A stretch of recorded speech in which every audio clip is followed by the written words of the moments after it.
ہمیں مخلوق کی رضامندی نہیں چاہیے، ہم کو اگر چاہیے تو رب کائنات کی رضامندی چاہیے، رب کائنات کا دین چاہیے۔ اور یہ دین لے کر کے جو لوگ چلتے ہیں اگر وہ تنہا بھی ہوتے ہیں تو رب کائنات ان کو امت قرار دیتا ہے۔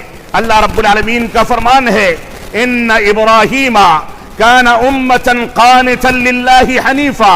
اے لوگوں سن لو، یہ ابراہیم علیہ السلام توحید کی بنیادوں پر قائم تھے اور یہ تنہا پوری دنیا کے لیے امت تھے، مضبوطی کے ساتھ توحید پر چلنے والے تھے، حنیف تھے، یعنی ساری کی ساری چیزوں سے سرکشی کر کے توحید کی بنیادوں پر قائم ہونے والے، یکسوئیت کو اختیار کرنے والے، توحید کے مطابق چلنے والے۔